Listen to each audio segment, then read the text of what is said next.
እስካላወቁት ድረስ ቀላሉ ነገር ከባዱን በጣም ከባድ ነው።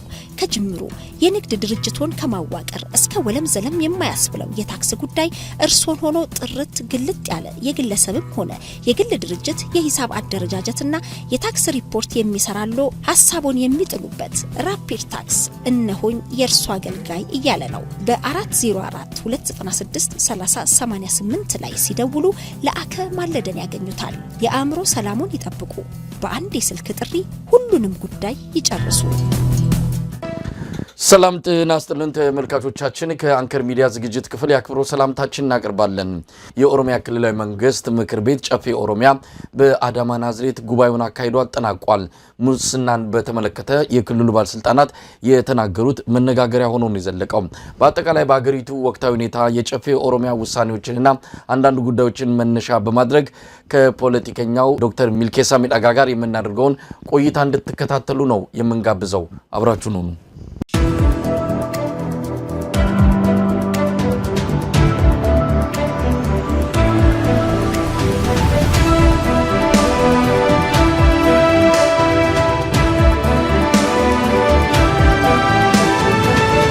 ዶክተር ሚልኬሳ ወደ ሌላኛው ርዕሰ ጉዳይ ሊሂድ። የኦሮሚያ ክልል ወቅታዊ ሁኔታ ሰሞኑን የጨፌ ኦሮሚያ ስብሰባ ተከናውኗል በአዳማ ናዝሬት። ብዙ ጉዳዮች ተነስተዋል። ምናልባት ዋና ዋና መጠቀስ ያለባቸው ህዝብ ማወቅ ያለባቸው ካሉ ልታጋራን ትችላለን። ነገር ግን ሙስናን በተመለከተ የተነሳው ነገር በጣም አስቂኝ ሆኗል። በሽመልስ አብዲሳም ሆነ በምክትሉ በአወሉ አብዱ አማካይነት የተባለው ነገር እጅግ አስገራሚ ነው። የሙስና ባላባቶች፣ የሙስና ዋና አለቆች ሙስናን በስሙ ጠርተን መዋጋት አለብን፣ ሌባን ሌባ ማለት አለብን ብለው ሲናገሩ እውነት እቺ ሀገር ስንቱን ጉር ተሸክማለች ብለን በጣም እንድናፍር የሚያደርግ ነገር ነው የሰማነው። ለማንኛውም የጨፌ ምክር ቤት ሹመቶችን ሰጥቷል፣ አንዳንድ ውሳኔዎችን አስተላልፈዋል። ስኬት በስኬት እንደሆነ ተናግሯል። ሽመልስ አብዲሳ አሁንም ቢሆን ይሄን ስርዓት ጠብቁ፣ ይሄ ስርዓት በመምጣቱ ነው በየቦታው አውሮፕላን ማረፊያ እየተገነባ ያለው፣ በየቦታው ብዙ ልማት እያየን ያለነው ይሄ ብልጽግና ከመጣ በኋላ ነው። ብልጽግና የኦሮሞ ህዝብ እንደ አይኑ ብሌን ሊንከባከበው የሚገባ መሪ ፓርቲ ነው የሚልም ነገር እንዳነሳም ሰምተናል። ለማንኛውም ስብሰባው ምንድነው? ከሙስና ጋር ተያይዞ የተነሳው ጉዳይ ምንድነው?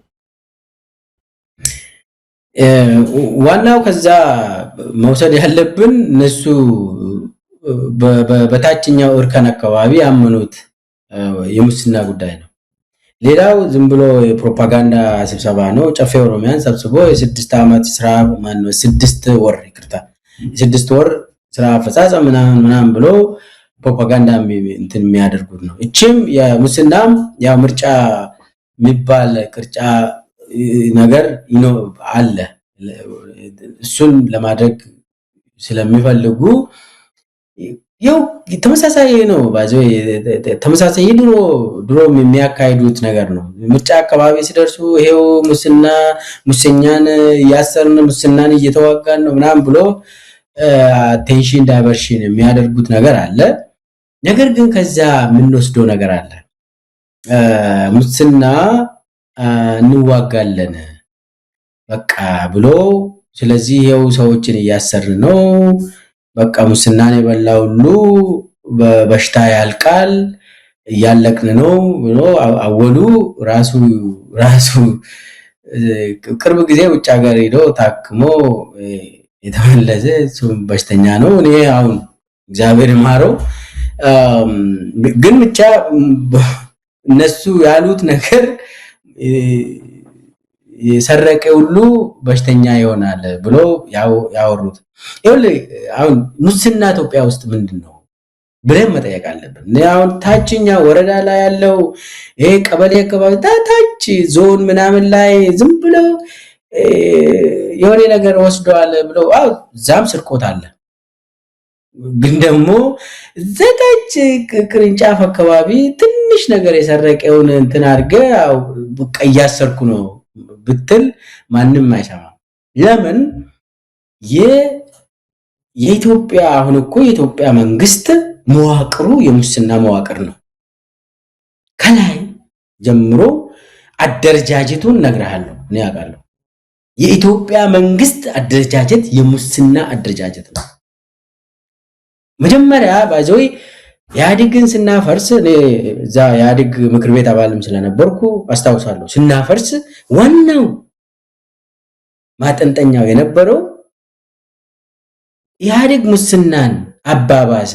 ከዛ ደግሞ ሰው ማሰር ስንፈልግ በየብሔሩ ይደበቃል ሰው፣ በየፓርቲው ይደበቃል ሰው፣ ማሰር አልቻልንም፣ ሙስናን መዋጋት አልቻልንም ነው። አንደኛ ቁጥር አንድ ኢህአዴግ መፍረስ አለበት የተባለ ውስጥ እኮ እኔ እዛ ውስጥ ስለነበርኩ አስታውሳለሁ። ሙስና ነው ዋናው። አሁን ደግሞ አብይ ኢህአዴግን ካፈረሰ በኋላ ምንድነው ያደረገ? ብልጽግናን መሰረተ ሰራ። ከዛ ደግሞ ለየት አለ። ኢህአዴግ እኮ ምን ሙስና አለ እንዳው ብታወዳደር እንዴት መዋቅሩን ነግረሃለሁ። የአብይ የሙስና የመንግስታዊ መዋቅር ሙስና መንግስታዊ ነው። ከላይ አብይ አደራጅቶ አሁን ኦሮሚያ ላይ የሙስና ዋናው ቁንጮ ኃላፊ ሰብሳቢ ሽመልስ ራሱ እና አወሉ እንዴት ነው የሚመሩት? ኦሮሚያ ውስጥ ፕሮጀክቶችን መስራት ከፈለክ ማን ነው የሚወስነው? ሽመልስ አወሉ ናቸው። በቢሊየን የሚሰራ ስራ እነሱ ናቸው አደራጅቶ ኮንትራክተሩን የሚመርጡት። ሙሉ በሙሉ እነሱ ናቸው የሚያሰሩት። የራሳቸውን ባለሀብቶችን አደራጅቶ ይዟል ኦሮሚያ ላይ። ይህንን አጠቃላይ ይህንን የሚመራ አብይ ነው። አንድ ባንድ በኋላ አመጣበታለሁ። ቆይ የደቡቡን ደግሞ ደቡብ አካባቢ የሚሰራ ፕሮጀክት ካለ ሚመራ የጠቅላይ ሚኒስትር ጽሕፈት ቤት ኃላፊ አሁን የሆነችው ዓለም ፀሐይ ጳውሎስ፣ እሷ ደግሞ የደቡቡን የሙስና መዋቅር ትመራለች። አሁን ደቡብ ውስጥ የሆነ ትንጥዬ ፕሮጀክት ለመስራት እሷ ነች የምትወስነው። ለማን ነው መሰጠት ያለበት? ለደጋፊዎቹ፣ ለመንግስትን ፋይናንስ የሚያደርጉ ባለሀብቶች ነው የሚሰጠው። ይሰጣል፣ ይቀበላል። አብይ መዋቅሩን ደግሞ በበላይነት የሚመሩ ሰዎችን ይመድባል። አብይ ኦሮሚያ ውስጥ አሁን ባለሀብቶችን የሚያደራጀው ሽመልስ ነው።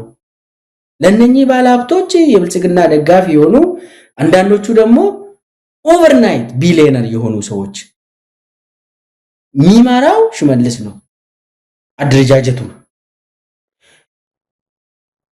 የሶማሌ ክልል አህመድ ሺዴና አደም ፋራ ነው የሚመሩት። እንደ አህመድ ሺዴ ባለሀብት የለም እኮ ሚኒስቴሮች ውስጥ። ኬንያ ሪል ስቴት አለው አህመድ ሺዴ። በሶማሌ ክልል የሆነ ነገር መንገድ መስራት ከፈለክ የሆነች እንትን ነገር እነሱ ሁለቱ ናቸው የሚወስኑት። ኮንትራክተሩን ምኑን ኤቭሪቲንግ የሚወስኑት የሙስና መዋቅሩን ረን የሚያደርጉት አህመድ ሺዴና አደም ፋራ ነው። በትግራይ ክልል አሁን ሰው ትግራይ ክልል እንደው እንዴት ነው አብይ የአብይ ሙስና እዛ አካባቢ ይኖራል ወይ? የትግራይ ተወላጆችን በተመለከተ ሙስናን የሚያደራጅ አብርሃም በላይ ነው። የሙስና መዋቅር መሪ አብርሃም በላይ ነው። አንድ በአንድ ለምሳሌ አዲስ አበባ ውስጥ ስራዎች ሲሰሩ የተወሰነ ገፋ ይደረግለታል። የትግራይ ተወላጆች አሉ ወይስ ማን ነው የሚመራው? አብርሃም በላይ። እስቲ ትንሽ እኔ ባለሀብቶቹንም ዘርዘር ማድረግ ይችላል። እስቲ አምጡና እጪን ይብሉ ደግሞ ስንፈልግ ይመልሳሉ ብለው የሚያምኑ ሰዎችን ይመድባሉ። የአማራውን ደግሞ የሚመራው ተመስገን ጥሩኔ ነው። በአጠቃላይ የሚመራው እሱ ስርም አሉ ባለሀብቶች አሉ። እነኚህ ባለሀብቶች ይፈቀድላቸዋል። ፕሮጀክቶቹ ይሄንን ውሰዱ፣ እንደዚህ አርጉ ይፈቀዳል። ስንፈልግ ደግሞ አምጡ ይባላል። ብልጽግና ሲፈልግ ይመልሳሉ። እና ሁሉም እንትን የመንግስታዊ ሌብነት መዋቅራዊ ሆኖ አንዳንዶቹ የሚገርም ነው። በ6 ዓመት ውስጥ 40 ቢሊዮን ያገኘ ሰው አለ።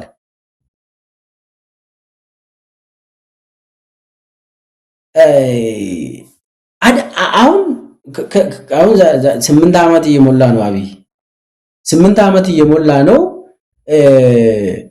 በ8 ዓመት ውስጥ አንተ አጃይብ ትላለህ። አዳዲስ ነው፣ ሁሉም ነገር አዳዲስ ነው እንታገኘው። እና እንትኑን አሁን መከላከያ ሰራዊት ውስጥም ካየው ውድድሩ ማን ነው የማን ፎቅ ነው ረጅም የኔ እኮ እንትን ሆነ ነው እንጂ አሁን ጀነራሎች እኮ ቦሌ ብትሄድ አሁን ይሄ የማን ነው የጀነራል እንትና ፎቅ ነው፣ ይሄስ የጀነራል ማን ነው ተስፋዬ ፎቅ፣ ይሄስ የከላይ ብርሃኑ ጁላ፣ ይሄስ እንትኑ ውድድሩ ይሄ ነው። ይሄ መዋቅራዊ እንትን ነው። አሁን ከዚህም በፊት ኢህአዴግ የፈረሰ እኮ ብሔር ፓርቲ ውስጥ ይደበቃሉ፣ ሙስተኛን ማሰር አንችልም ብሎ ኢህአዴግ ገምግሞ በዛ መጀመሪያ ላይ የመጣ ጉዳይ ይሄ ከሆነ ዛሬ ደግሞ አብይ የእንትን በየብሔሩ ሌባን አደራጅቶ የሌቦች አለቃን ደግሞ ከላያቸው ላይ አስቀምጠው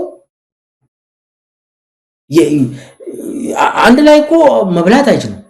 እኔ እኮ የሚገርመኝ በግል ደረጃ ለመስረቅ አይፈቀድም። በቡድን ተደራጅቶ ነው፣ በብሔር አደራጅቶ ነው። እና የአብይ መንግስት አሁን ሚኒስቴሮች ምናምን እነሱም ሌቦች ናቸው። ቀንድ ባንድ መሄድ እንችላለን። ነገር ግን የአብይ የሌብነት መዋቅር የብሔር ማንነትን መሰረት ያደረገ የዝርፊያ ስርዓት እንትን አድርጎ አሁን እንደዚህ ይህንን ለምንድን ነው አብይ የሚያደርገው ብለህ ትጠይቃለህ። እነኚህ ባለሀብቶች የተለያዩ ፕሮጀክቶችን ለነሱ ሰጥተው ወርቅ ማዕድን ጭምር ይህንን ሰጥተው ለጦር ደግሞ አምጡ ስል ይሰጣሉ። ገንዘቡ የኔ ነው ይላል። እና ስቴት ኮራፕሽን ነው። the state itself is corrupted። አሁን የአብይ ዋናው መዋቅር የሙስና መዋቅሩ ነው። ኃይለኛ ገንዘብ ያለው ትጥቅ ያለው የተደራጀ ሰውን የሚመድብ ስልጣን ላይ መብት ያለው ይህንን የሚመራ ነው። እንደዚህ ስለ ፖለቲካው የሚመራው ኢኮኖሚውን ይመራል። የአብይ መዋቅር ውስጥ እና አጠቃላይ ካየው እኔ አሁን ታችኛ ወለንጭቲ አካባቢ የኔ ከተማ ከዚህ የነቲ ደሳሳ ከተማ ከንቲባ ታሰረ ብሎ ጨፌ ላይ ያወራል አወሉ። እኔ እኮ የሚገርም ነው። እኔ እዛም ስርቆት የለም አላልኩም ያልኩ አይደለም። ደም እዛ 140 ካሬ ተደራጅቶ ሊወስድ ይችላል ያ ከንቲባ። እዛ ታች ማለት አዳማ አካባቢ ማንም ሰው አልታሰረም። አዲስ አበባ ላይ ሰው አልታሰረም። ሸገር ላይ ሰው አይታሰርም። አዲስ አበባ ውስጥ አዳዲስ ፎቆች የማን ነው ተብሎ አይጠየቁም። ሀብት ኦቨርናይት ቢሊየነር የተለያየ ባንኮችን የሚዘርፉ አይጠየቁም። አሁን በየእንትኑ በብሔር አደራጅቶ ሌብነትን በዛ ደረጃ እንዲያደርጉ አድርጎ አንዳንዴ ደግሞ እነኚህ ሌቦች በብሔር የተደራጁ ሌቦች ይወዳደራሉ። አንዳንዴ ደግሞ እኔ በደንብ ያገኘው አይደለም እከሌ በደንብ እየበላ ነው ብሎ ደግሞ እንትን ያደርጋል። አብይ ራሱ ሆን ብሎ እኮ ነው እንደዛ የሚያደርገው። የሆነ ጊዜ የሽመልስ ቡድን ትንሽ ደረታቸውን ነፉ መሰለኝ፣ እንደው ልብ አላቸው እንትኑን ብዙ ስላገኙ። ከዛ ምንድነው ያደረገ ተመስገን ጥሩነህን እላቸው ላይ መድቦ የሆነ ጸረ ሙስና እንትን የሆነ ግብረ ኃይል አቋቁሞ ተመስገንን እላቸው ላይ አድርጎ የተወሰነ አንድ 10 ሰው አስታውሳለሁ። ዶክተር ሚልኬሳ የብሔራዊ ሙስና ኮሚቴ ተብሎ ተመስገን ጥሩነህ የዛ ሰብሳቢ ተደርጎ አሁን ትልልቆቹ አሳዎች ሊያዙ ነው ብለን ስንጠብቅ 100,000 ብርና 10,000 ብር እዛ ቀበሌ ደረጃ ያሉትን እነሱን ይዘው ጨዋታው አለቀ፣ ምኑም ፈረሰ ብለው አበቁ። የኮሚቴው ጉዳይ የለም እነሱ አውቆ እኮ ነው እዛው ተፈራርቶ እንዲኖሩ እና በጣም የሚገርም እኔ ካስፈለገ እነማን ናቸው ኦቨርናይት ባለሀብት የሆኑ ሽመልስ ስር ያሉ፣ ተመስገን ጥሩነህ ስር ያሉ፣ አህመድ ሺዴ ስር ያሉ፣ ዓለምፀሐይ ጳውሎስ ስር ያሉ፣ አብርሃም በላይ ስር ያሉ በብሔር አደራጅተው እንትን አድርጎ የታው ህዝቡ ራሱ ያውቃል ባይዘው እና በጣም አስፈሪ ነው። ይህንን ደግሞ ከላያቸው የሙስና ንጉሠ ነገሥት ደግሞ አብይ አህመድ ይባላል። ሁሉንም ደግሞ ሙስና ቁንጮ ዋናው ስራ አስካሄዱ ደግሞ አብይ ነው። አሁን ኦቪድ የሚባል በ4 ዓመት ወይ በ5 ዓመት ውስጥ ቢሊየነር የሆነ ግሩፕ አለ። ኦቪድ ታውቃለህ? እና እነሱ ግሩፕ ቀጥታ አብይና ደመቀ መኮንን ጋር ናቸው የሚሰሩት። እንትን ይዘገንናል። አሁን ውስጡን ገብተህ ብታይ እንዲህ ምንድነው መዋቅሩ? የሙስና መዋቅር ኢትዮጵያ ውስጥ እንደዚህ ነው አይቻልም። ህዋቶች ይዘርፋሉ። አዎ አየን፣ የኳክ ነው እነሱም አይቅሩ። ነገር ግን ይሄኛው የዚህ ዘመን ደግሞ የሙስና ኃላፊን ይመድባል። የመንግስት ሙስና አሁን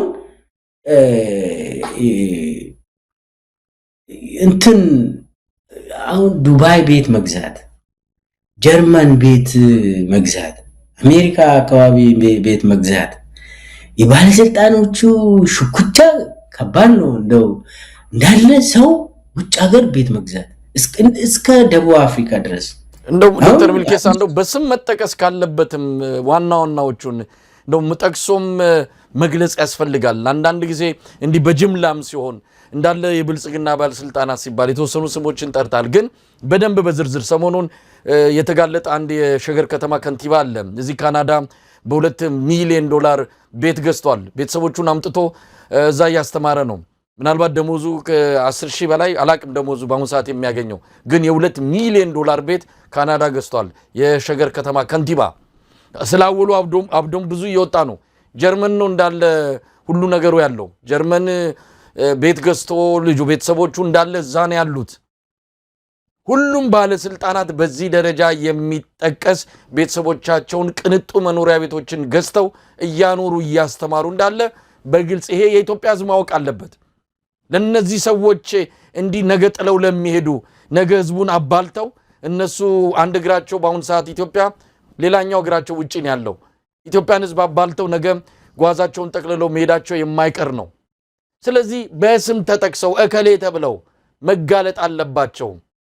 ለነዚህ ሰዎች ስልጣን መቀጠል የኢትዮጵያ ሕዝብ የብልቃጥ ያህል እንኳን ደሙን ማፍሰስ የለበትምና እንደው በደንብ መጋለጥ አለበት። በሰፊው መምጣትም ካለብን ወደፊት በዝርዝር እንመጣበታለን። ግን ለጊዜው በእጅ ያሉ ነገሮች ካሉ የተወሰኑትን ብታካፍልን መልካም።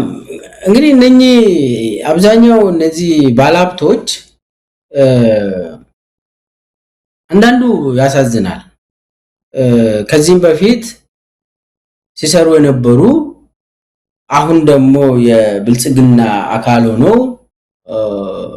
በቃ ቢሊየነር የሆኑ አሉ።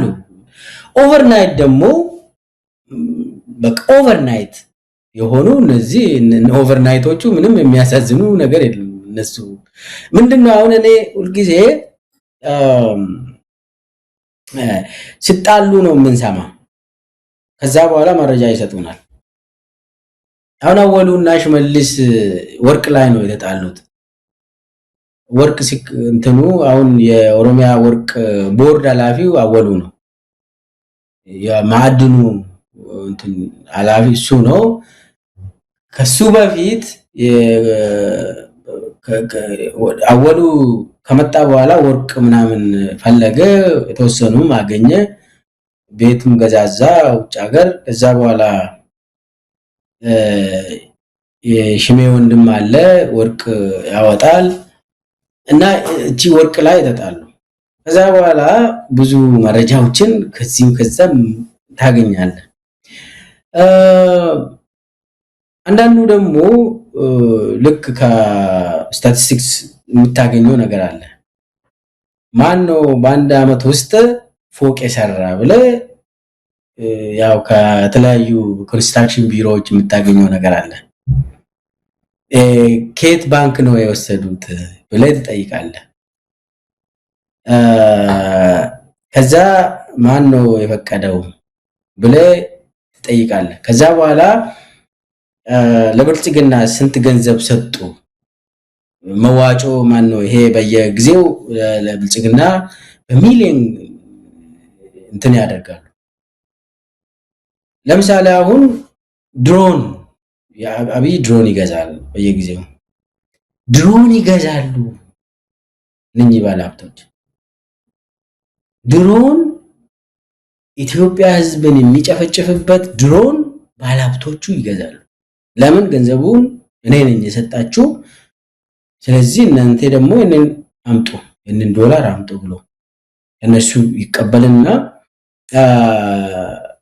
ድሮን አሁን ኦሮሚያ ውስጥ የሚጠቀመው ድሮን፣ አማራ ክልል ውስጥ የሚጠቀመው ድሮን ከተለያዩ ሰዎች ገንዘብ ወስዶ ይገዛል። አሁን እኔ አሁን ትንሽ ያሳዘኑኝ ያው ትረዳኛለህ። ከዚህም በፊት ሀብት ነበራቸውና አብያው መጥቶ የባሰ ገንዘብ እነሱ ላይ አፍሰሰው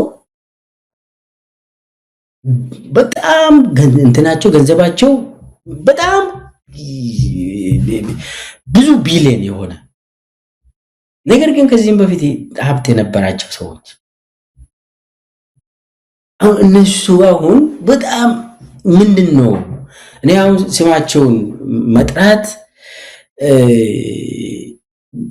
ይቻላል። እኔ አሁን እነ ኦቨርናይት ባለሀብት የሆኑ እነ ጉደታ ገላልቻ ጓደኛዬ የሆነው የፓርላማ ምክር ቤት እነሱ ሊጠሩ ይገባል።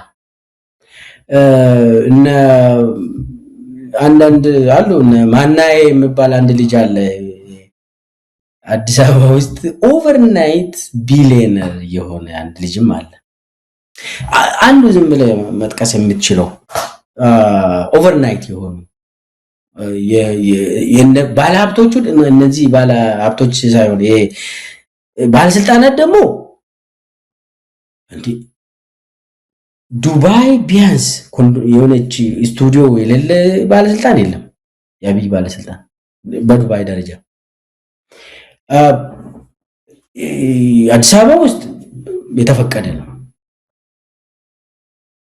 ሀብት የሌለው እንዲኖረው ይደረጋል፣ የግድ ነው። ባለስልጣናት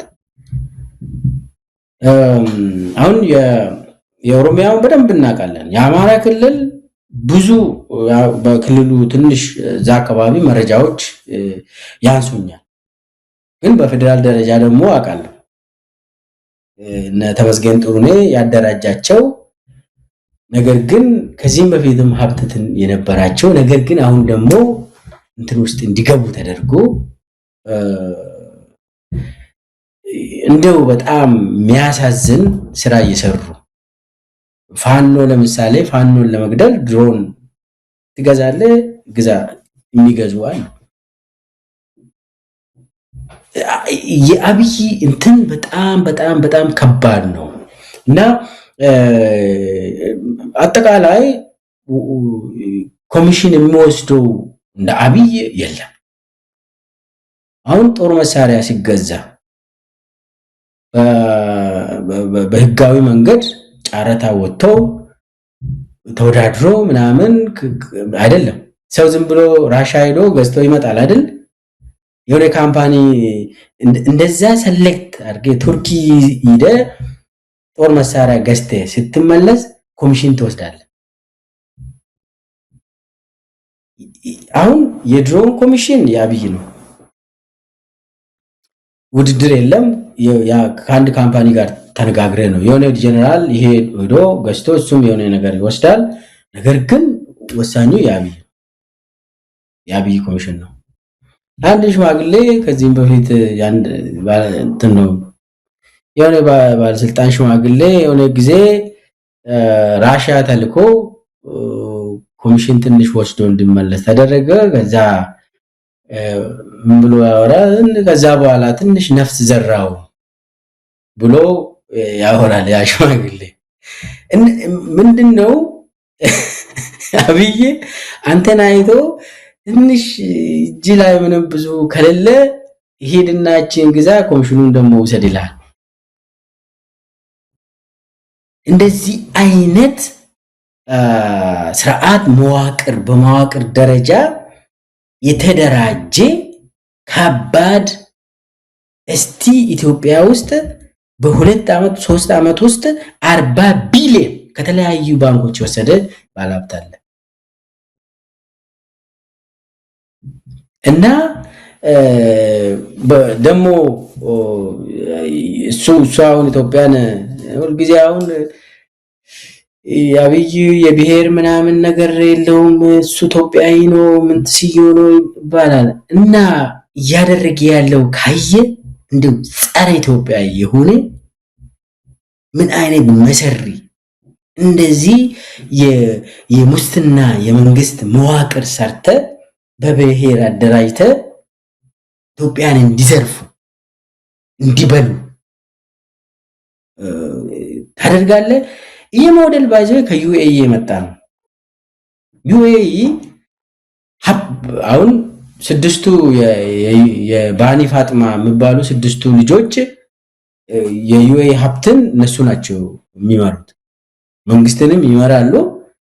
ሲኢኦም ናቸው የዩኤኢ ኩባንያዎች እና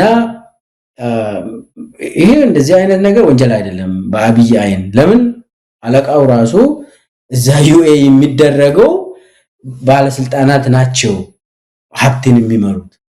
እኛው ትንሽ እንደው ህግ አለ መንግስትና ቢዝነስ የተለየ ነው ብለን እንደው እኛኮ ህግ እንላለን። በአብይ እንትን ሙስና የሚባል ምንድነው ሙስና? እሱ አሁን ሙስና ከዚህም በፊት ሙስና መንግስት ውስጥ የለም መዋቅራዊ አይደለም ብሎ አውርቷል አይደል? ከዚህም በፊት ምንም ሙስና የለም አንሰራም መዋቅራዊ አይደለም ብሎ አወራ። ሙስና መዋቅራዊ አይደለም ብሎ ያወራው ሙስና መዋቅራዊ ስለሆነ ነው። አደረጃጀቱ ከዩኤኢ የተረከበውን የተማረውን በዛ ደረጃ እንትን ሰርቶ ከላይ ሲኢኦዎቹ የሱ ባለስልጣናት እሱ ደግሞ የሁሉም ሲኢኦ ሆኖ ሙስናን እንትን የሚያደርግ ነው። እና አሁን ኦሮሚያ ውስጥ እዛ ታች ያሉ የወረዳ ቀበሌ አካባቢ የዞን እዛ አካባቢ ያሉ ትንሽ እንትን አስሮ እያሰርን ነው፣ በቃ ሙስናን እየተዋጋን ነው ምናምን ስሉ ሰው እንደው መረዳት አንዳንዴ እኮ ይከብዳል። አብይ ሙስናን ለመረዳት እነሱ ያደረጉት ያሉት ያቺ ምርጫ አለች። ኢትዮጵያ ሕዝብ ደግሞ በቀላሉ እንሸውዳለን፣ አቴንሽን ዳይቨርሽን ትናርገን በቀላሉ እንሸውድና ለዛች ነው እንጂ ሙስናማ ከላይ በሚኒስቴሮች የሚመራ በጣም ከባድ የሆነ እንደ ኢትዮጵያ ከዛ ትወጣለች። ያው እነዚህ መዋቅሮች ሲፈርሱ ወደ ሰላም እንመለሳለን ነው እንጂ አሁን አንቆ ኢትዮጵያን የያዘ የፖለቲካ ወንጀል ብቻም ሳይሆን የጦርም ብቻ ሳይሆን ማፊያው ከባድ ነው ለማለት ነው። ዶክተር ሚልኬሳ በጣም አስገራሚ ነገር ነው። አሁን የኢትዮጵያ ሕዝብ ይህንን እንዳያውቅ እንደነዚህ አይነት ግዙፍ ወንጀሎችን በመንግስት መዋቅር ደረጃ የሚፈጸሙትን እንዳያውቅ በቴሌቪዥን በፕሮፓጋንዳው ትኩረቱን ወደ ሌላ እንዲያደርግ ነው። አሁን እንግዲህ ይሄ ሪዞርቱና መናፈሻው አብይ አህመድ የሚመጻደቅበት አንዳንዶች ራሳቸውን በዛ በፎቶግራፍ እያሳዩ ኢትዮጵያ ውስጥ ያለን አይመስልንም፣ ተአምር ነው የምናየው የሚሉ መገለጫዎችን እየሰጡ ህዝቡን የማደንዘዝና ህዝቡ ሌላ ትኩረቱ ወደ ሌላ እንዲሆን የሚያደርጉ ስራዎች ነው የሚሰሩት። ከጀርባ ግን ሀገር እየፈረሰች ነው። ሀገርን የሚያፈርሱ መጠነ ሰፊ ወንጀሎች ናቸው እየተፈጸሙ ያሉት። ይህንን የማጋለጥ ኃላፊነት የእኛም የእናንተም ጭምር ነው። ሀገር ላይ የሚሰራ ወንጀል ነው እንዳልከው ነው። በኢህአዴግ ጊዜ ምናልባት እንደው በሆነ በአካፋ ዝቀው ሊሆን ይችላል።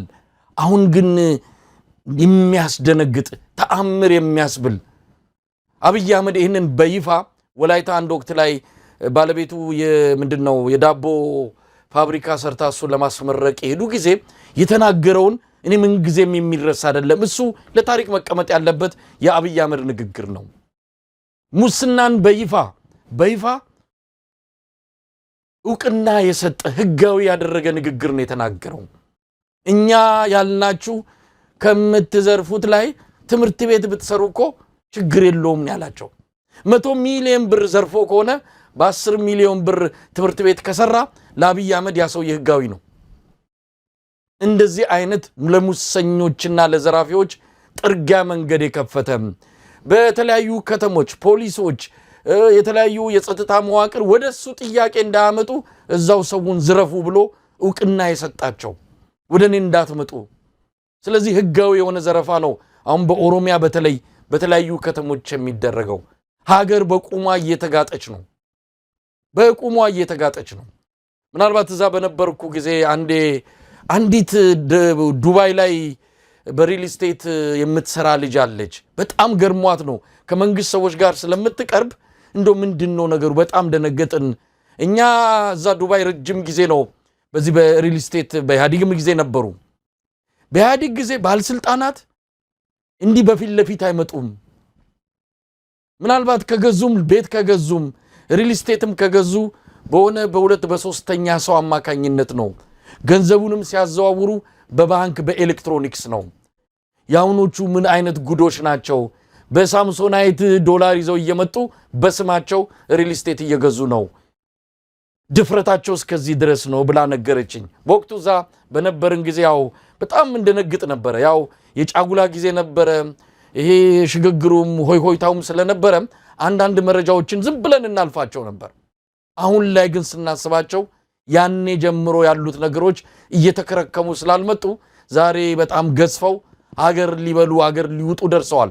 የሙስና ወንጀሎቹ ምን ማለት ይቻላል? ኢትዮጵያ ሕዝብ ምንድነው ማወቅ ያለበት? የኦሮሚያውን በተለየ እመጣበታለሁ። ምናልባት ለምንድነው አሁን አወሉ አብዱና ሽመልስ አብዲሳ ሙስና ላይ እንዲህ አይነት አስተያየት መስጠት የጀመሩት?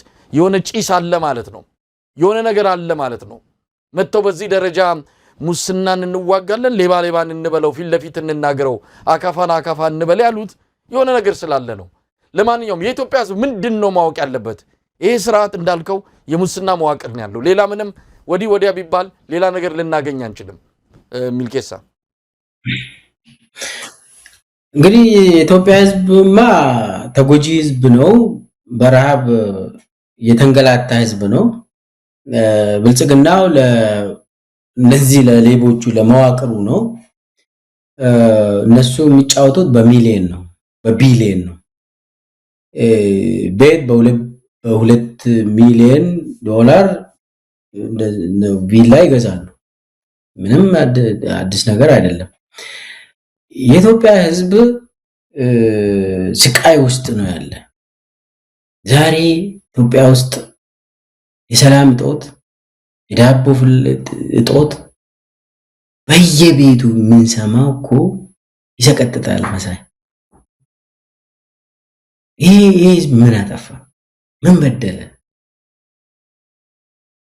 ከላይ እየጨፈጨፉ ከታች እየዘረፉ ነፃነት የለውም ህዝቡ።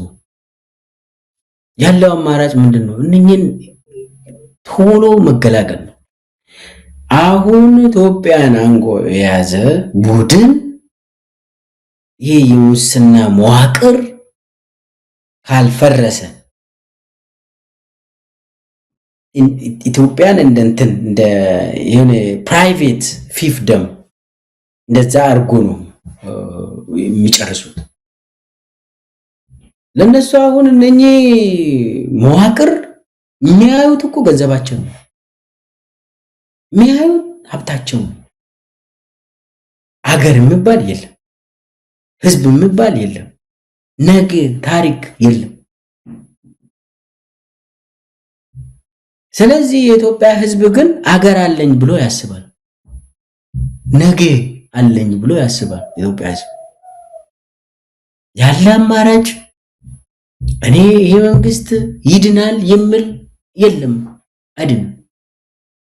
እንደዚህ አይነት የሙስና መንግስታዊ መዋቅር ከላይ ካልፈረሰ ኢትዮጵያ ነፃ አታገኝ፣ ነፃ አትወጣ። ዋናው ቁንጮው ደግሞ መሪው ነው። የሙስናው ኪንግ ኦፍ ኪንግስ እሱ አብይ ነው። ኢትዮጵያ እኮ በፓይሬት እጅ ገባች። ማፊያ፣ በጣም ማፊያ። ይህንም በኢትዮጵያ ታሪክ አይተን አናውቅም። አሁን ሞዴሉ ቅድም እንዳልኩ የውጭ ሀገር ሞዴል ነው። ሙስናውን አጸያፊ አይደለም፣ ህጋዊ ነው። ቅድም አንተን ብለሃል፣ ኢትዮጵያ ውስጥ ህጋዊ ነው። ትንንሽ ሙስናዎች ሊያስከስሱ ይችላሉ። ዋናው ግን ምን መሰለ መሳይ፣ ሙስናን ኢትዮጵያ ውስጥ ህጋዊ ነው ያልነው በእነኚህ መዋቅር ስር ሆነ ሙስናን ማንቀሳቀስ ትችላለህ። በቢሊዮን በሚሊዮን በከፍተኛ እንትን እነኚህ መዋቅሮች አብይ የሰራቸውን መዋቅሮችን የሙስና መዋቅር መንግስታዊ መዋቅር ስር ሆነ ራን ታደርጋለህ። ተጠሪነት ቀጥታ ዞሮ ለአብይ ነው የሚሆነው ማለት ነው። አትታሰርም አንተ በዛን ሰዓት። በተናጠር የሆነ በግል የሆነ ትንሽ በታች እንትን የሆነ ነገር ከሞከርክ አውቆ ሙድ ይዙባል። አሰርናቸው ምናምን ብሎ ዋናው አሁን የኢትዮጵያ ህዝብ በተለይ ኦሮሚያ አካባቢ ምርጫን እናደርጋለን። ምርጫቸው ደግሞ ሌላ የሚሳተፍ ኦሮሚያ አካባቢ እነ መረራም አይሳተፉም። አዲስ አበባ ላይ ነው እንጂ ኦሮሚያ ላይ አይቻልም ብሎ እንትን ብለዋል። ብቻውን ነው አብይ እንግዲህ ኦሮሚያ ላይ እንትን የሚሳተፈው። እንዲህ አይነት ምርጫ ብሎ ዛሬ የውሸት ሰውን አሰር ቢያስሩም እኮ ትልልቁ ራሱ አያድርጉም እንጂ የሆነ ጊዜ ሚሊዮን የሰረቁ ሰዎችን አሰሩና ከሁለት ሳምንት በኋላ እንፈቱ ተደረገ በሽምግልና። ለምን? መዋቅሩ አለ። መዋቅሩ ነው ይሄንን የሚቆጣጠረው። የሙስና ቁጥጥሩ ቶሎ እንዲፈቱ ያደረጋቸው። ስለዚህ የኢትዮጵያ ህዝብ ምንድነው ከኢትዮጵያ ህዝብስ ምንድነው የሚጠብቀው? ይሄ ምንም አማራጭ የላቸውም። የኢትዮጵያ ህዝብ ይሄንን ስርዓት ይሄንን መዋቅር በፍጥነት አንድ ሆኖ ተባብሮ በብሔር ሳይለዩ በቋንቋ ሳይለዩ በሃይማኖት ሳይለዩ የአፍራሽ መዋቅር ዘግናኝ የሆነ መዋቅር በፍጥነት እንዲፈርስ ማድረግ ነው። እዚህ ላይ የኢትዮጵያ ህዝብ ይተባበራል። በረሃብ እያለቀ ስለሆነ ዳቦ መግዛት እንኳን ያቃተ ህዝብ እኮ ነው።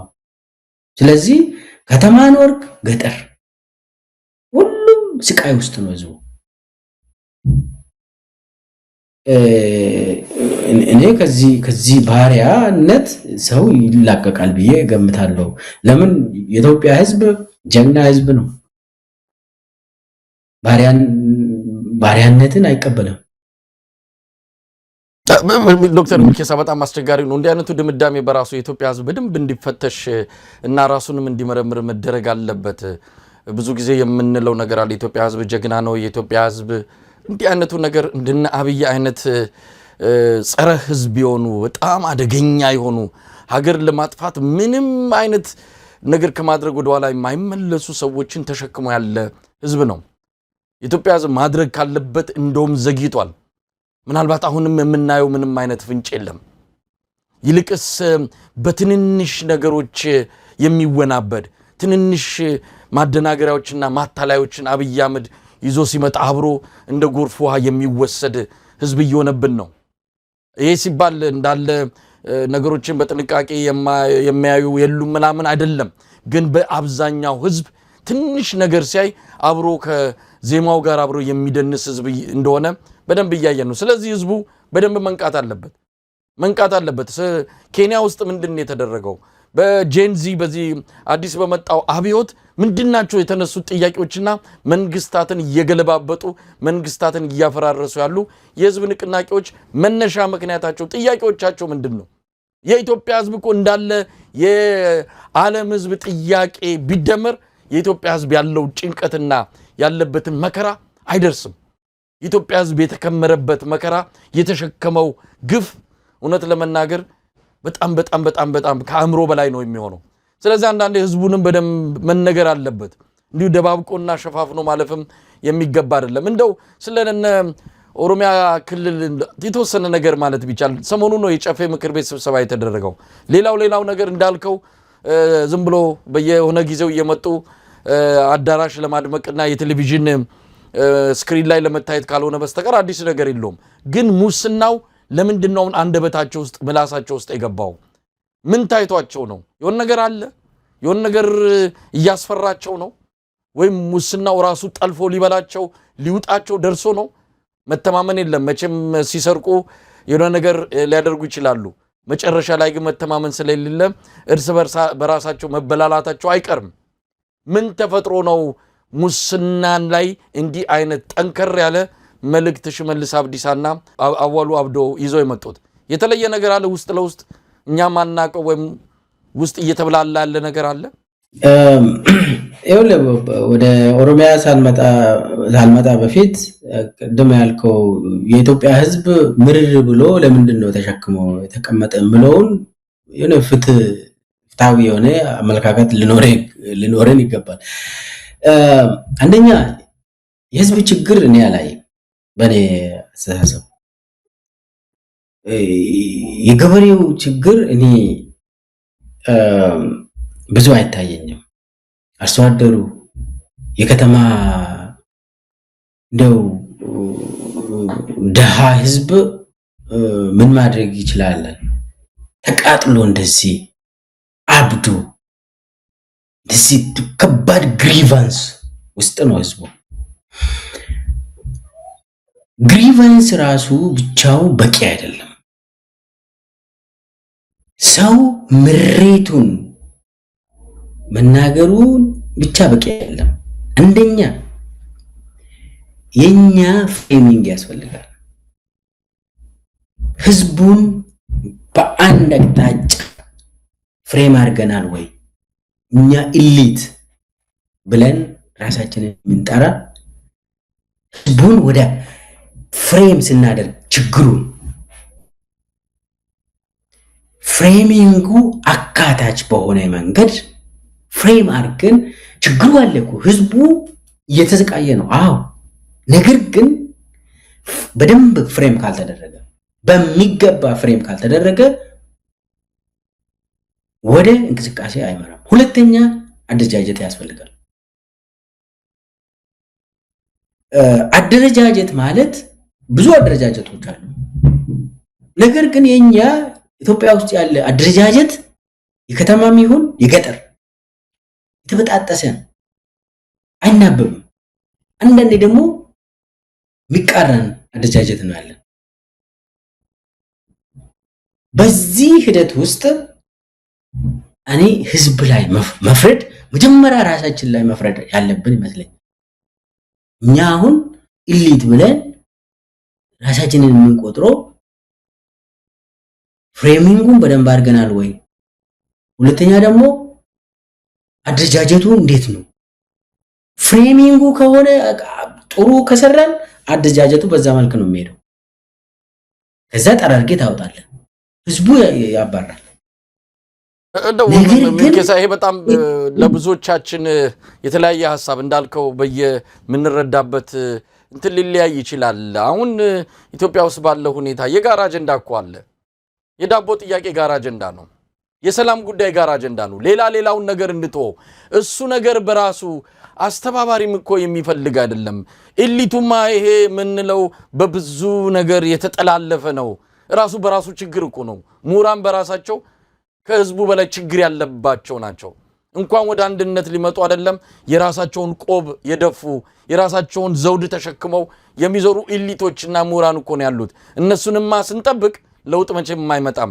ህዝቡ ግን አንድ የሚያደርገው ሌላው ነገር ይቀር ዳቦና ሰላም ግን አንድ ያደርገዋል። እነዚህን ነገሮች ለመጠየቅ የማንን ማስተባበር ይፈልጋሉ? ከራሱ የሚወጣ አስተባባሪና መሪ እኮ ይወጣል። ያው የ1966ቱንም የጄንዚን እኮ አብዮት እንመልከተው። መሪ አልነበረው። መሪ በኢንተርኔት ላይ ነው የመጣው። አብዛኛው ብሶት ነው ያወጣው። ስለዚህ አንዳንድ ጊዜም የምንጠብቀው አደራጅ የምንጠብቀው መሪ ከሌለ በራሳችን ጊዜ ልናደርገው የምንችልበት ኃላፊነት አለብን። ከዚህ አንፃር ህዝቡ አሁንም ህዝቡን እየወቀስኩ አይደለም። ነገር ግን ማድረግ ያለበትን በጊዜው ካላደረገም ነገ መሪ ሲጠብቅ ነገ የሚመራው አካል ሲጠብቅ ይሄው አገዛዝ እያነከሰ እያቃሰተም ቢሆን በስልጣን ላይ ይቆያል። እሱ ላይ እንስማማለን። ዋናው ታጋዩ ህዝብ ነው። እዛው ሚኖር አደራጅ ያስፈልጓል። እሱ ላይ በጣም 100% እንስማማለን። እንግዲህ ውጭ ሀገር የሚኖር ሰሞ ድምጽ ሊሆንላቸው ይችላል። በዛ ደረጃ ወስደን ዋናው ሪስፖንሲቢሊቲው የህዝብ መሆኑንም እሱን እኔ አልክድም። አብይም ደግሞ ሰውን ገሎ ብዙ ጫና ፈጥሮበታል። እንደው እንትኑ ስቴት ቴረር አካሂዶበታል ህዝቡ ላይ። ብዙ እንትኖች ፋክተሮች አሉ። እኔ አሁን ዝም ብዬ ህዝቡን ዲፌንድ ማድረግ ላይ ነኝ አይደለሁም፣ ግን ፋክተሮች አሉ ብዬ ነው። ቀጥታ ወደ ኦሮሚያ ልሂድ። ኦሮሚያ ሙስናን ለመዋጋት አይደለም፣ የቅድምም ብያለሁ። እና ወሉ ይህንን ነጠላ ዜማ የጀመሩት ምንም 2 ሳምንት የሚቆይ ጉዳይ አይደለም። ውሸት ነው። አንተ እኮ ኦሮሚያ ውስጥም አማራ ክልል ውስጥ እኮ ለመሾም ሙስና ትሰጣለህ እኮ። የሆነች ከተማ ከንቲባ ለመሆን በሚሊዮን ገንዘብ ሰጥተህ ነው ለድርጅት ጽሕፈት ቤት ገንዘብ ትሰጣለህ። የድርጅት ጽሕፈት ቤት ደግሞ ገንዘቡን ከተረከበ በኋላ ብቻዬን አይደለሁም ይባላ የክልሉ ፕሬዝዳንት ይሳተፋል፣ ወደ ፌደራልም ይሄዳል። ወደ እንደዛ መዋቅሩ የሌብነት መዋቅር የኮራፕሽን መዋቅር ስለሆነ ሰው የሚመደበው በገንዘብ ነው። የሆነች ካቢኔ አባል ለመሆን የወረዳ ካቢኔ አባል ለመሆን ይከፍላል፣ ይሰበስባሉ ይሄንን ገንዘብ። ይሄ በዚህ ነው ራን የሚደረገው። የአብይ መንግስታዊ መዋቅሩ የሙስና ነው።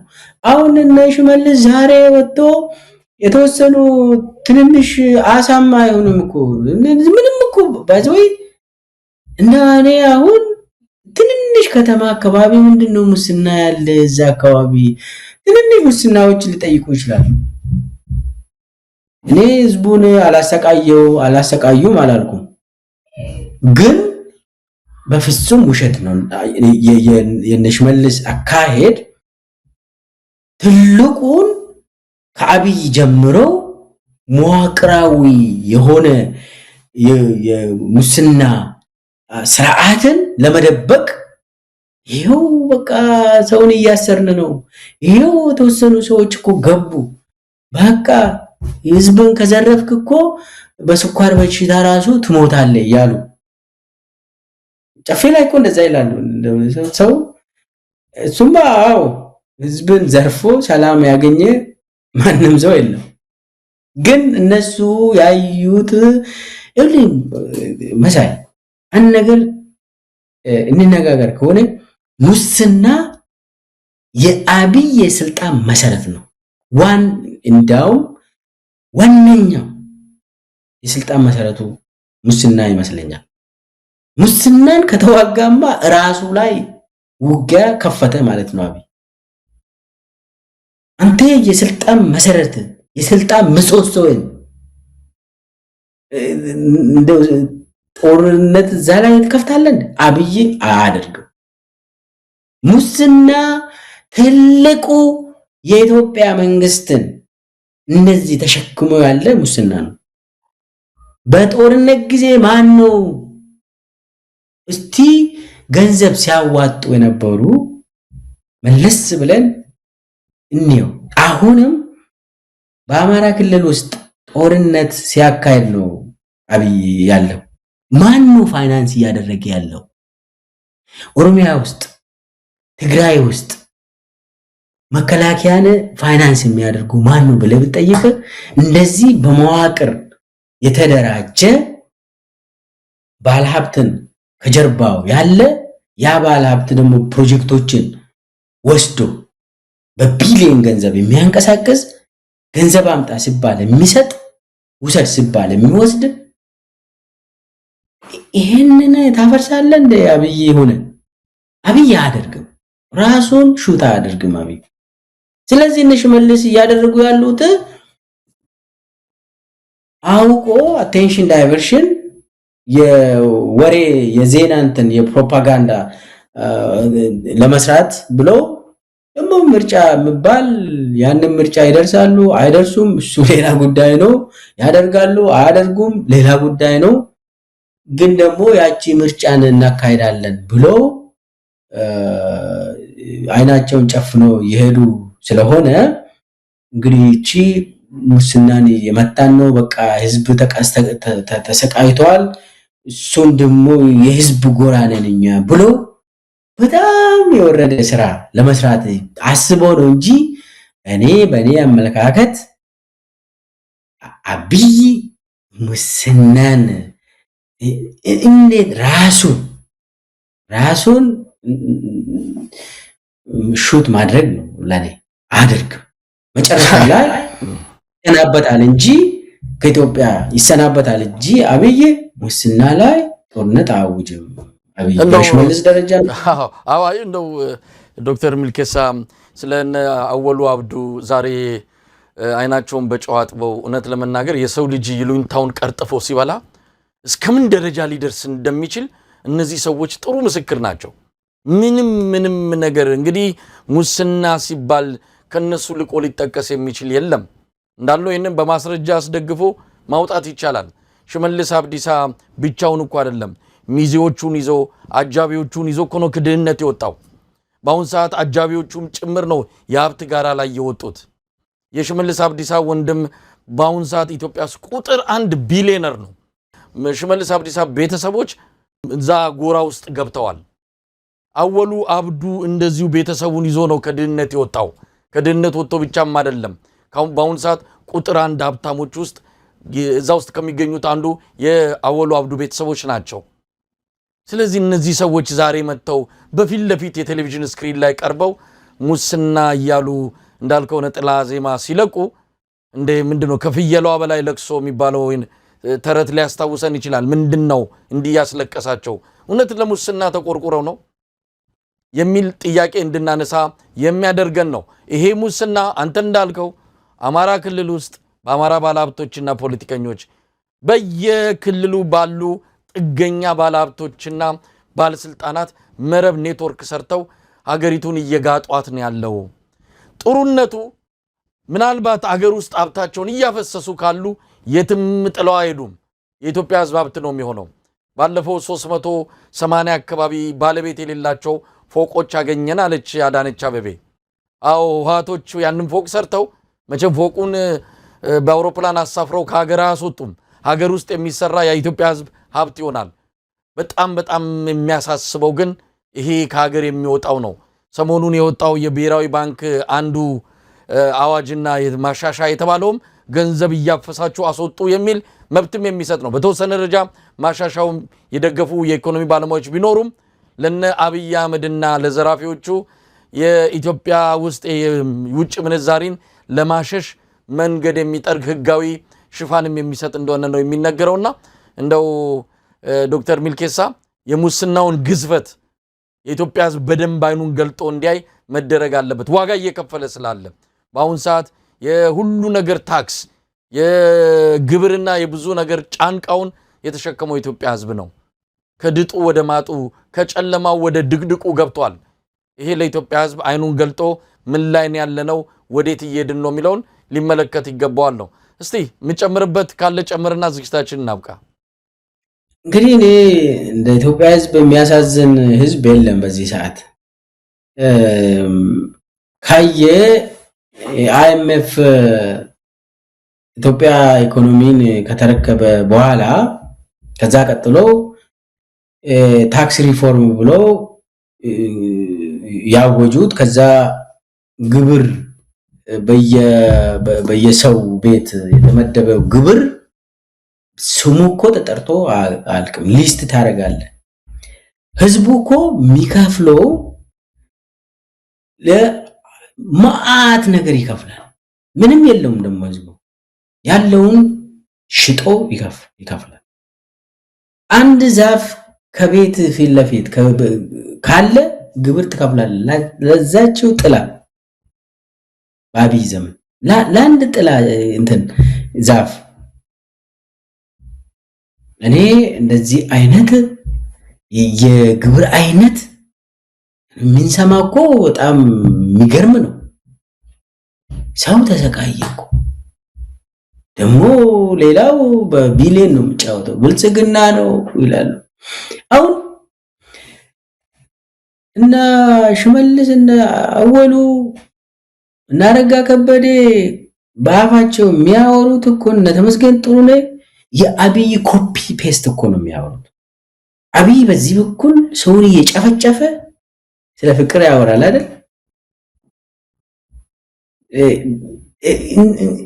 በአንድ እጅ እንደዚህ አንቆ ገሎ በዚህ በኩል ደግሞ ላጉርስ ይላል እኮ አብይ። እና እንዲህ አይነት ቢሄቨር እንዲህ አይነት በጣም ተቃራኒ የሆነ በአፋቸው የሚያወሩት ሌላ ነው። አይ ቲንክ ይሄንን በደንብ መረዳት ያስፈልገናል። እና በአጠቃላይ የኢትዮጵያ ሕዝብ መጨረሻ ላይ መናገር የሚፈልገው ጭቁኑ የኢትዮጵያ ሕዝብ በቃ ማለት አለበት። ይሄ ይብቃን ብሎ መነሳት ይግድላል።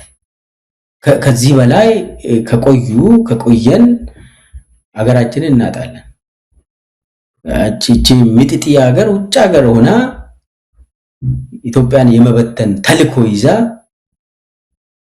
አሽከር አግኝታ ያንን አሽከር ደግሞ በጉድፈቻነት ወስዳ ሰባተኛ ልጅ ሆኖ እዛ የገባ ሰው አለ እና ይሄ ነገር ሊቆም ይገባል። የልጅ ልጆቻችን አገር ያስፈልጋቸዋል። ልጆቻችን አገር ያስፈልጋቸዋል። ያንን ልናጣ ነው። አሁን በትና እንደ ሊቢያ ልታደርገን ነው። ኦሬዲ እኮ ሆኗል። ያው አሁን እኮ ምንም እኮ አልቀረም። በየእንትኑ በድሮን ነው ሰው ያለቀ፣ በከባድ መሳሪያ ነው ሰው። ዜጋ ብትሆን እኮ አንተ መነጋገር ትችላለህ። አብይ ከፋኖ ጋር ለምን እንደው አብይ እኔ አገሬን ወዳለሁ ብል ከፋኖ ጋርም በንግግር ጨርሳለሁ ይላል። ከኦሮሞ ነጻነት ሰራዊት ጋርም በንግግር ጨርሳለሁ ይላል። ከህወሓት ጋርም በንግግር ጨርሳለሁ ይላል። አገሩን ብወድ አገር መውደድ ማለት እኮ ምንድን ነው የምታስቀረው? አንተ የስልጣንን ማስረከብ ካለብህ አስረክበ። ኢትዮጵያ ህዝብ እኮ እሰየው ቴንኪው ይላል። አብይ ግን እቺ ቤተ መንግስት ይላል፣ በቃ እቺ ሰርቼ ልዩ ወረዳዬ ነች ይላል። እዛ ላይ ቁጭ ብሎ እንደዚህ በቃ እቺ ልዩ ወረዳዬ ውስጥ አትግቡብኝ ይላል። ቤተ መንግስቷን አጥር ደራርቦ በሯን ደግሞ በአሻራ ብቻ ነው ከፍተህ የምትገባ። የሱ አሻራ ብቻ ነው፣ ቁልፍ የለውም። የሱ ልዩ ወረዳው ማንም ሰው አይገባም። ከፍቶ እንኳን ገብቶ አጸዱለትም ራሱ ነው። ይሄ ነው አሁን ሀገሬን የምወደው። አገር እኮ በታሪክ ውስጥ እኮ ስም እኮ ልጻፍልህ ይገባል እኮ መሪ ሆነ። እንደው እኮ ከ20 ዓመት በኋላ እንደው ሰው እኮ ይሞታል እኮ አርጅቶ፣ እንደው መሄዱ እኮ አይቀርም አይደል? እንደ ሰው በመሆናችን እንሞታለን። አርጅተንም ይሁን በሆነ በሽታም ይሁን ማይቀር ነገር። ከዛ በኋላ የአብይ ታሪክ እስቲ አስብ መሰል ኢትዮጵያ ውስጥ የአብይ ታሪክ ምን አይነት ታሪክ ልጆቻችን የልጅ ልጆቻችን ይማራሉ? አስብ። እኔ እንደዛ ከመሆን እኔ ስልጣኑን አስረክቤ እንደው በቃ ማሩኝ፣ ከፈለጋችሁ ምሕረት ስጡኝ፣ እኔ እስካሁን በድያችኋለሁ፣ በቃኝ ይላል። በቃኝ። ግን አብይ ያንን ያደረገ አይደለም። የኢትዮጵያ ሕዝብ ከጫፍ እስከ ጫፍ አንዱ ነው። አገሩን ይጠብቅ፣ አገሩን ለነጻነት ይነሳ የሚል መጨረሻ ቃል አለኝ። ዶክተር ሚልኬሳ በጣም አመሰግናለሁ። አብይ ብቻውንም አይመስለኝም። ብቻውን ሲባል አንድ የሰው ልጅ በዚህ ደረጃ እውነት ይሄ አሉ የሚባሉት ሴጣናዊ ስሜቶች በሙሉ ያንን ሁሉ የሚያንጸባርቅ ያንን ሁሉ በደም ውስጥ ያለ ከዛም የከፋ አመለካከትና አስተሳሰብ ውስጡ ሰርጾ የገባ ግለሰብ ነው። እውነት ለራሱም ለታሪኩም ለብዙ ነገሮች እንዲህ አይነቱ አካሄድ እንደማይጠቅም አውቆ በዚህ ሰዓት እንኳን በመጨረሻው ሰዓት ሁሉ ነገር በእጁ ካመለጠ በኋላ ምንም ነገር ማድረግ የማይችልበት አሁን አማራ ክልል ምንም ማድረግ አይችልም። ኦሮሚያ ክልል በከፊል ምንም ማድረግ አይችልም። ብዙ ነገር ከእጁ አምልጧል። እንደዚህ አይነት ነገር መሆኑን ሲረዳ ቢያንስ እንኳን በመጨረሻው ሰዓት የሆነ ነገር እኮ አድርጎ ሀገሪቱን ወደ ሰላማዊ ሽግግር ሀገሪቱን በሰላማዊ መንገድ ወደሚቀጥለው ምዕራፍ እንድትገባ ቢያደርግ በተወሰነ ደረጃ የኢትዮጵያ ሕዝብ ይቅር ባይ ሕዝብ ነው። ይቅር ሊለው ይችላል። እሱ በፍትህ የሚታይ በሕግ የሚታይ ጉዳይ እንዳለ ሆኖ አጠቃላይ ሁኔታ ግን የኢትዮጵያ ሕዝብ ትንሽ ነገር ነው የሚበቃው ለማመስገንም። አብይ ግን ያንን ማድረግም አልፈለገም። ውስጡ የገባውና የተቆጣጠረው ሴጣናዊ መንፈስ ይህን ሰውዬ ራሱንም ሀገሪቱንም ወደ ገደል ይዞ እንዲገባ እየገፋፋው ነው ያለውና እንግዲህ እንደው ከአምላኩም ከፈጣሪውም ይታረቅ። ከዛን ውጪ ይሄ ሰውዬ መቼም ከራሱ ስለተጣላ የሚታረቅበትን ጊዜ እስከሚመጣ ድረስ የኢትዮጵያ ሕዝብ ታግሎ ከዚህ ሰውዬ እጅ ሀገሪቱን መንጭቆ ማውጣት እንዳለበት ነው እንደው በዚህ አጋጣሚ መግለጽ የሚገባው። እንደው ጨርሰናል። ዶክተር ሚልኬሳ ሚደጋ አመሰግናለሁ። በጣም አመሰግናለሁ ዶክተር ሚልኬሳ ሚደጋ። እንግዲህ ብዙ ነገር ተነጋገርን፣ አወራን። በሚቀጥለው ስንገናኝ ምናልባት የተለየ ነገር ይሆናል ብለን እንጠብቃለን።